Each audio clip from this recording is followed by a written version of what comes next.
Good to be with you. I'm Tony DeCopel. The breaking news right now.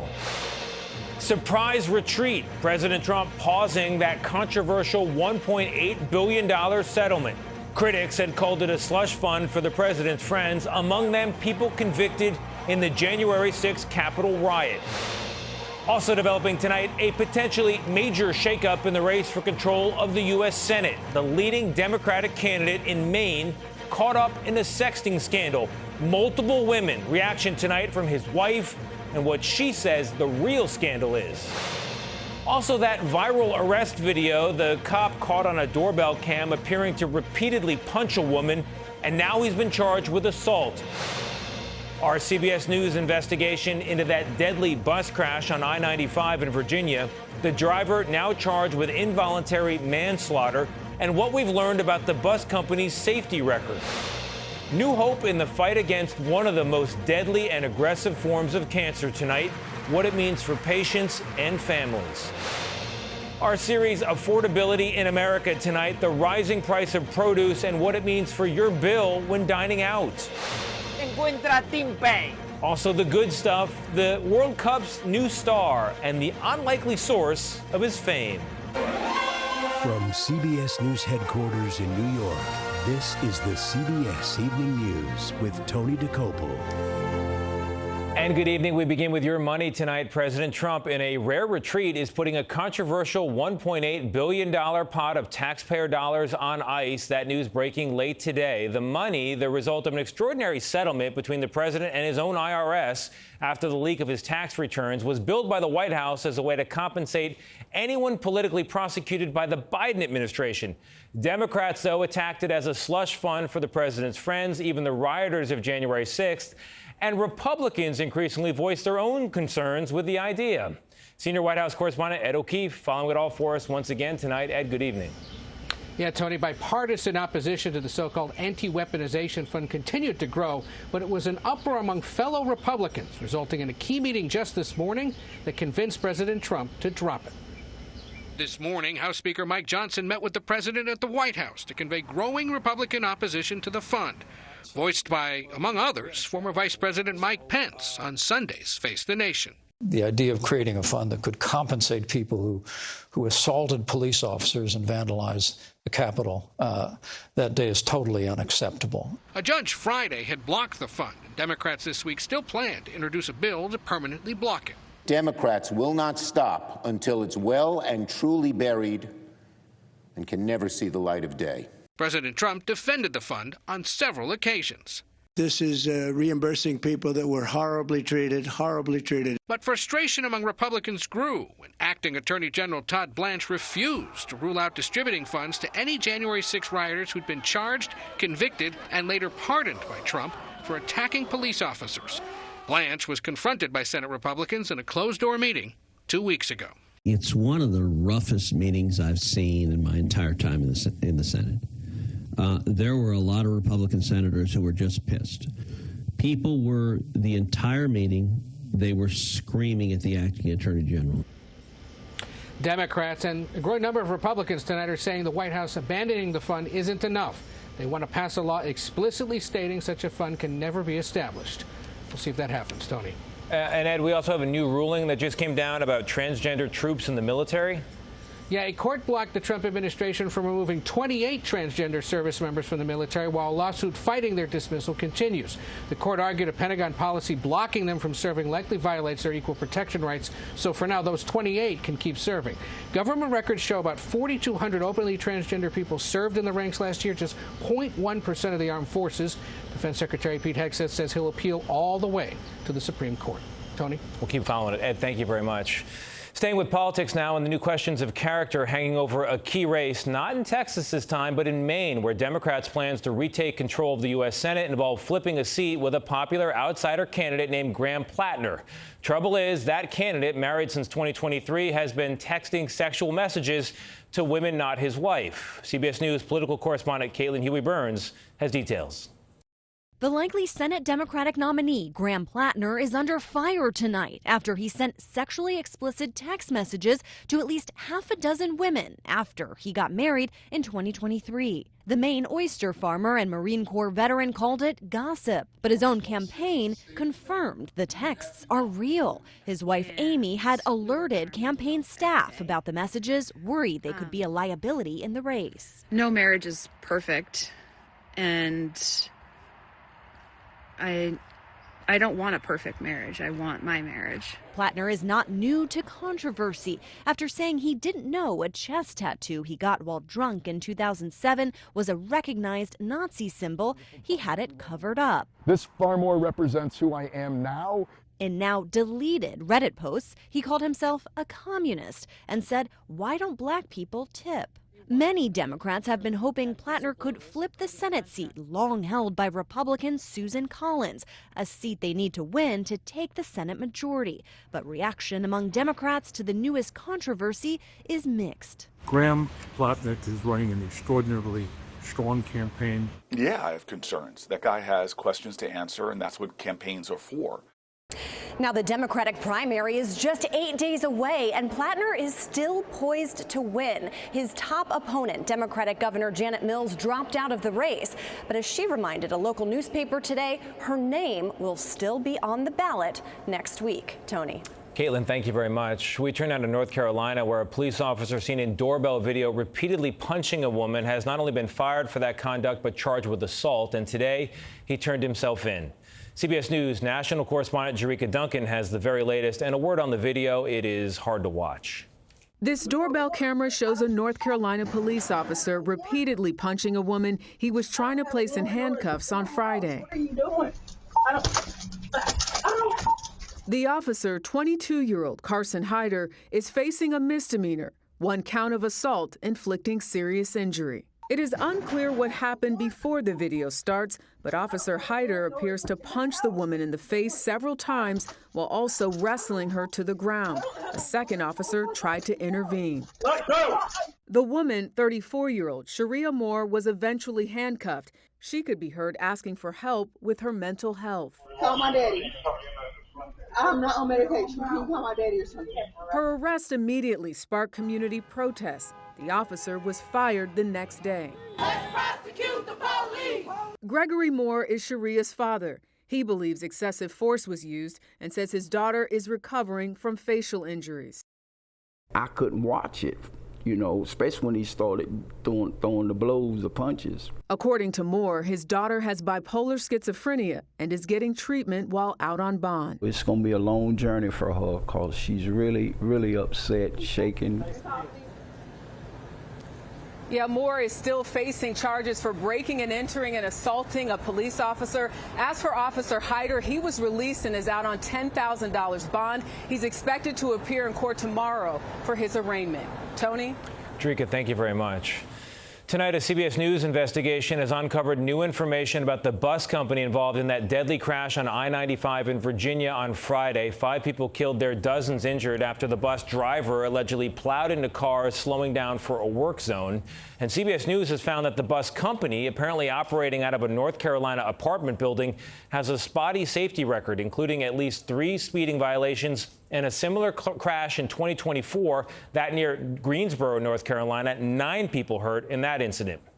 To the war with Iran now and the efforts to negotiate a peace deal. Iranian state TV said the regime was suspending all talks with the U.S. But just hours later, President Trump said, in fact, the talks were continuing at what he called a rapid pace. So which is it? Senior national security correspondent Charlie D'Agata reports tonight from Tel Aviv. Israel's increasing bombardment of Iranian-backed Hezbollah in southern Lebanon, which today included a strike that tore through a hospital in the city of Tyre, has prompted Iranian negotiators to shut down all communications with the U.S. until Israel stops its ground offensive. Iran's foreign ministry spokesman said a ceasefire in Lebanon is an inseparable part of any ceasefire and any final agreement to end the war. President Trump then took to social media, posting today that talks are continuing at a rapid pace. This comes amid escalating attacks between Iran and the U.S. in recent days. Iran's Revolutionary Guard Corps released video today claiming to show ballistic missiles launched at U.S. military targets in retaliation for U.S. airstrikes over the weekend. Defense sources confirmed that U.S. forces did intercept 2 Iranian missiles targeting American troops in Kuwait. They said no U.S. personnel were harmed. After U.S. fighter jets struck 2 locations along the Strait of Hormuz, housing radar and command and control sites for drones. But tonight, President Trump said that both Israel and Hezbollah have agreed not to attack each other. However, Prime Minister Benjamin Netanyahu said his forces would target Beirut if the group continued attacking Israeli cities. Tony? All right, Charlie, thank you very much. We also have the latest now on those gold miners who disappeared in the flooded dark of a cave in Laos 2 weeks ago. Since Friday, 5 have emerged, 1 rescued, 4 coming out on their own to the shock and relief of rescuers. But there are still 2 men missing tonight. Chief Correspondent Matt Gutman on the efforts to find them. Covered in mud, 4 men stumbled out of the cave. And then came the cries of relief and joy. Family members right there wrapping themselves around them. They come out and the whole village went mad. Yeah, it was a great moment. Miko Pasi is the mission's lead cave dive rescuer. He was called to Laos early last week after monsoon rains flooded the cave, sealing in 7 villagers on May 19th. Their emergence was such a surprise. At first, Pasi wasn't sure who they were. Are these the miners? Because they all got covered in mud. Everybody looks the same. After 5 of the miners had huddled in the cold cave for a week, Pasi and his team found them last Wednesday. How are you, Miko? Fantastic. Watching the videos is extraordinarily claustrophobic and terrifying. I mean, it is literally not as wide as your shoulders. You have to be like this, like hands up. You can't move your arms. That's the only position you can fit in there. On Friday, Pasi and his teammate risked their lives to shepherd out one of the miners. We were happy, but then we were like, okay, 1 out of 5, yes, but 5 out of 5, maybe not. So let's go back to the pumping. And we managed to relocate pumps to different places. And the water level started to actually drop the next morning in the mine. And then as the divers were suiting up to go back in on Saturday, the miners noticed the water levels drop and, starving and cold, took a leap of faith. They saw the opportunity, they took it. Absolute best outcome. Everybody safe, nobody had to risk anything. And happily these guys came out like self-rescue. It is very, very heartwarming. Now, Pasi and his team say they are still committed to trying to find the other 2 missing miners, but that cave has flooded again, so they're looking for alternative routes on top of the mountain. But hope for those 2 miners is now dimming. As for the 5 rescued miners, Tony, they are expected to make a full recovery. It's great news. Matt, thank you very much. We turn now to the U.S. economy and your dollar tonight. Inflation jumped to 3.8% in April, the highest level in 3 years. And some prices are rising more than others. Fruit and vegetable prices, for example, have climbed more than 6% in the past year. Tonight in our series Affordability in America, the big buyers, wholesalers and restaurant owners talk to our Jason Allen about how they're trying to absorb the costs, not pass them on, but they can't do it forever. Grapes from Chile, tomatoes from Mexico, watermelons from South Texas. That is so sweet. Nando Gonzalez has trucks arriving to his cold storage warehouses daily at River City Produce in San Antonio. From Washington, from California, Arizona, Texas, of course. Produce prices are sensitive to whichever way the wind blows or where the rain falls. The component that a lot of people don't realize is that all of these were affected by fuel. Since February, the price of diesel is up 47%. How is it different between the normal ups and downs that you have and this sudden and somewhat sustained extra cost that you have with fuel? You hold your breath a little bit and you keep thinking it's going to go down until you can only get to a point where you can't absorb it anymore. When the wholesaler can't absorb it, restaurant owner Luis Barrios has to figure out if he can. Well, our CPA advisor, he's the one that keeps telling us, if you guys want to be around much longer, you have to raise your prices. Los Barrios can't exactly go without jalapenos, limes, and tomatoes, which were up nearly 40% in April over last year. So the nearly 50-year-old institution recently had to raise prices. most consumers understand because they go to the grocery store as well. Back at River City, Gonzalez told us he expects more restaurants and markets to decide that after eating the increased cost of produce for months, they can't stomach it any longer. In an economy like this, people they're counting their pennies. They're not counting their dollars. And it's a pennies business right now. It might just cost you a few pennies extra for each avocado that you buy, but also each potato and each tomato. And those pennies, they can turn into dollars pretty quick. Tony? Yeah, Jason, thank you very much. Still ahead on the broadcast, the breakthrough new cancer drug that prompted doctors to stand up and cheer at a weekend conference. There they are. Dr. John LaPuca is here with encouraging news. Also, a big announcement from tennis great Serena Williams. What's next for the 44-year-old mom of two? We'll tell you.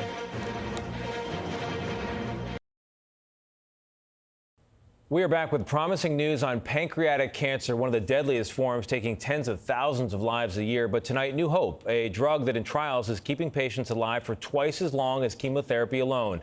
Chief Medical Correspondent Dr. John LaPuca is here with more. Doctor, thank you for being here. You've been treating cancer patients your whole career. Put this finding into perspective for us.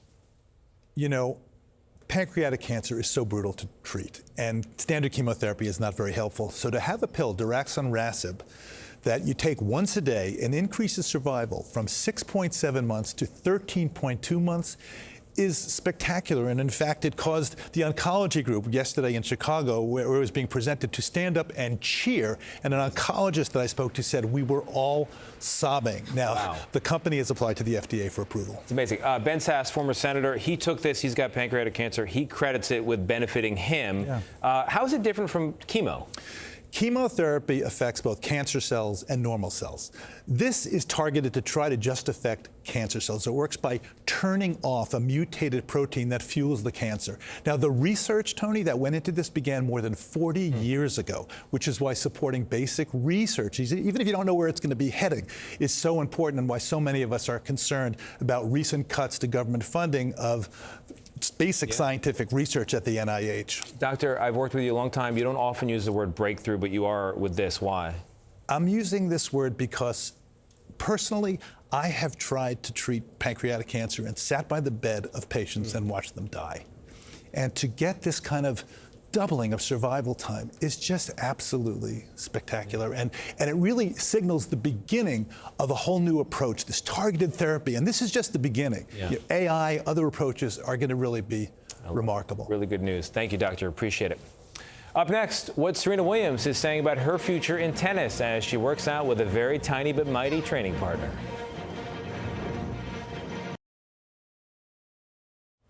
Serena Williams, 44 years old and out of pro tennis since 2022, is making a comeback. She said today she'll play doubles with a soon-to-be-named partner on grass in a tournament in London next week. She does have a new training partner, as we can see, someone small but mighty and looking an awful lot like her 2-year-old daughter, Adira. Hi, Adira. If we gave out innovation awards here, this would be my nominee. It's an ice cream truck on top of a boat, basically a beachgoer's best friend. No need to find your flip-flops. No need to even leave the water. The Tropicool ice cream boat, as it's called, is cruising around Sarasota, Florida at the moment. I would guess this thing is everywhere by August. Up next, the good stuff, the unexpected new star of this year's World Cup.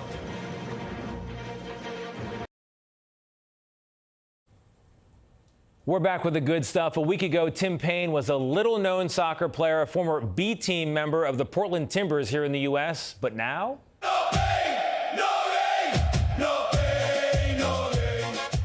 Global legend, the greatest of all time, some are saying, and he sure seems like a certified star of the upcoming World Cup, and all because of this. An Argentine soccer influencer sent out this video to his followers about a week ago, asking them to start talking about Tim Payne everywhere, making him, quote, a player that unites us all, regardless of nationality. And not because Tim Payne is great, but because he's most like the rest of us, and therefore lovable. And the crazy part is, it's working. Payne has gone from fewer than 5,000 social media followers to more than 4 million, and he too is leaning into the joke.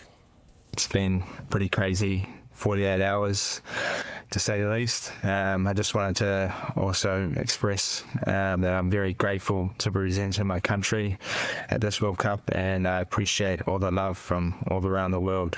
Now the hard part, Payne plays for New Zealand, a team that has never won a World Cup match. But hey, they have a new star. They've got Tim Payne.